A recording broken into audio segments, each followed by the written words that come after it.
Hello, today I want to speak about the Christian virtues. First of all, I want to apologize because my English is not good enough. I am not a native speaker of English, but I will do the very best of myself to do this exposition about Christian virtues. I prefer to talk about Christian virtues instead of faith. Why? Because in our society, Western society, the word faith has been corrupted because it has many meanings. Sometimes faith means dogma, and dogma presumes uncertainty. Sometimes faith means trust, or even it means that someone has been a witness of some fact. So faith has many meanings, and it brings confusion about what is faith. So I don't like to talk about faith. I'm going to talk about virtues. If you want to practice Christianity, you have to practice virtues. Now, in Christianity, virtues are related to divinity. Divinity as a person. Who is this person? Is Jesus. Jesus is the model of these 5 virtues I'm going to talk about. And we have to distinguish between real and invented virtues. How? The word virtue comes from the Latin virtus, which means strength. In fact, every virtue is a force, moral and spiritual, that makes strong not the bodies but the spirit. However, not all force is a virtue. So, we have some invented virtues out there, and there are some groups, some sects that teach invented virtues, and that is dangerous because it's not real. The use of this term has been reserved for the spiritual and permanent forces that allow man to do good. Virtue itself is nothing other than the fulfillment of the natural and divine laws. So, what about the invented virtues? Those that are promoted in cults and sects are ways of expressing but are not transmitted by divinity. So, some groups, some cult sects can transmit these virtues, and they are easy to follow. For example, fraternity, freedom, equality, being disciplined, submission. Here the text is bad translated. It is submission, no, it's mission. Submission. So we have some kind of these virtues are promoted. For example, submission and discipline are promoted by Islam, but you don't need love to practice discipline. You don't need love to practice freedom or equality. Even thieves, even murderers sometimes deal with fraternity. You know, there are many gangsters in the families of gangsters. They know fraternity, they practice fraternity, they practice equality between them. So what is the difference between a gangster and a Christian family or Christian person, Christian people? If you think you are Christian practicing these virtues, you are not Christian. You are not practicing true Christian virtues. Virtues approach to certain areas of life. Christianity is a way that deals with people because it worships a person, Jesus, and therefore its virtues yields more fruit when applied with respect to human groups. Human groups, for example, if you practice Christian virtues with brothers, cousins, with your family, with your followers, your students, even with your pets, you are going to get reflected these virtues in your life. How is this? Let's start. We are going to talk about 5 Christian virtues. The first is the chastity and purity. We have to practice chastity and purity. The second is discernment, wisdom to get discernment. Love, creativity, and courtesy. Mercy, piety, and inspiration.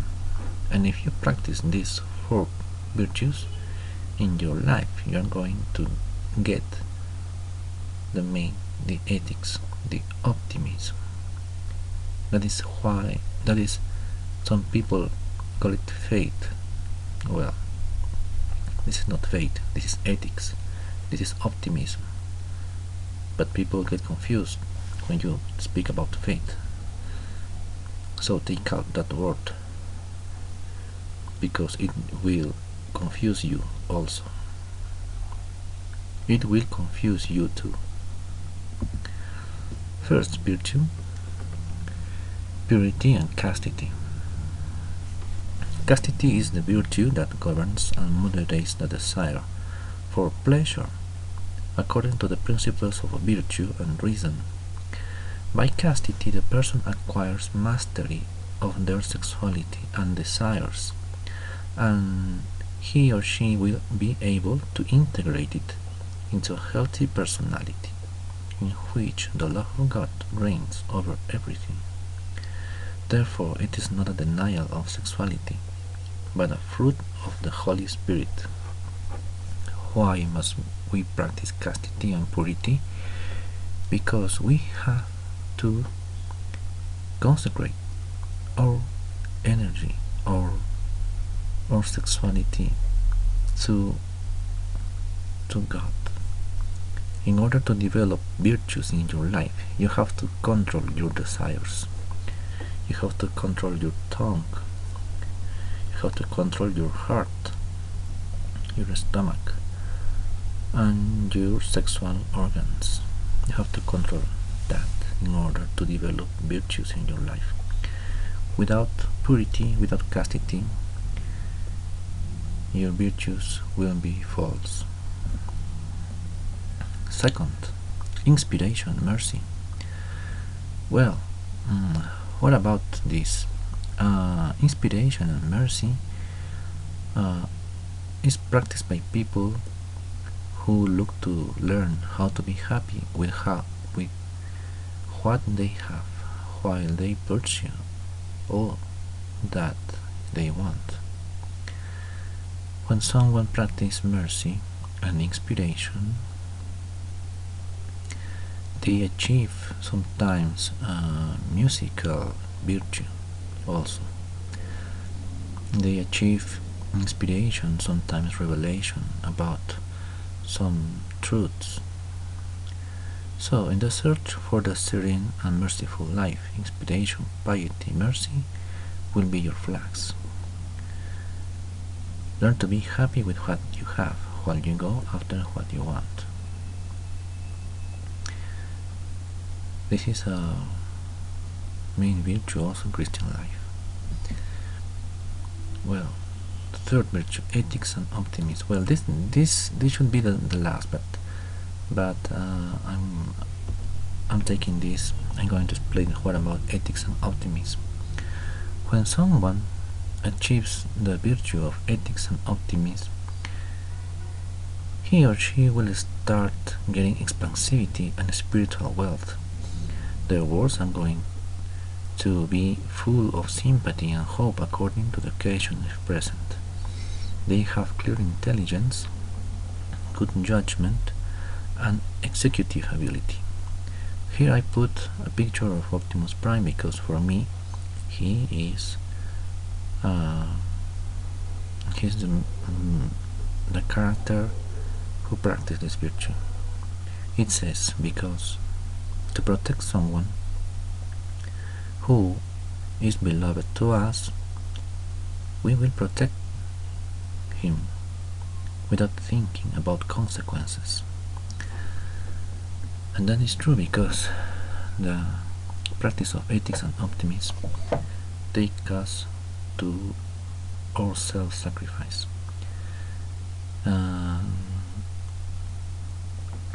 This is a virtue. Here I put also a quote.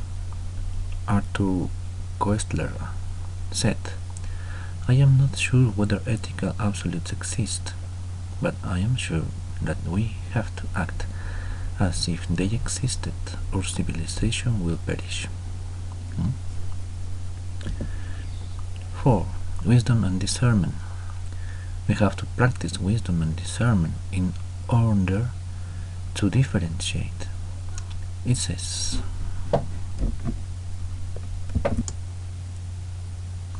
discernment is not knowing the difference between right and wrong. It is knowing the difference between right and almost right.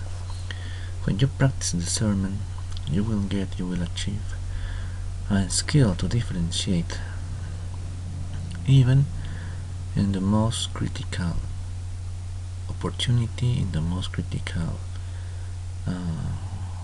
style.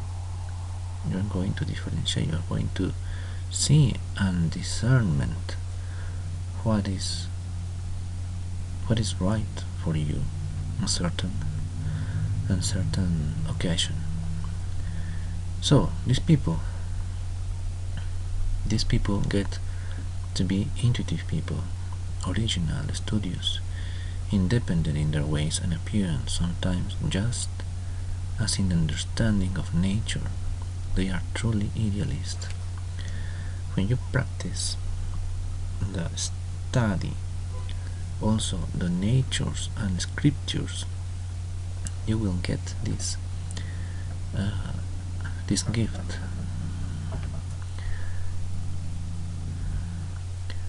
5. Love. The fruits of love are courtesy and creativity also. People of jovial character, generous, big-hearted. Some of them have talent for music and painting. What is love? What it says the Bible about love? Corinthians chapter 13,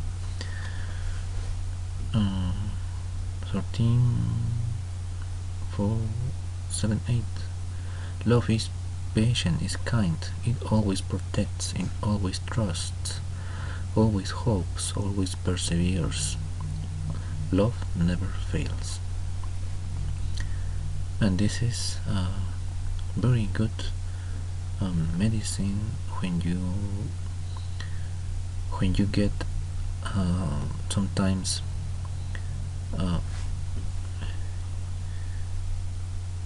when you are afraid. Love is a way, is a path in order to get the virtues you need. There are many religions out there. Many of them have invented virtues, and love is a teaching that encourages us to get even higher in our spiritual path.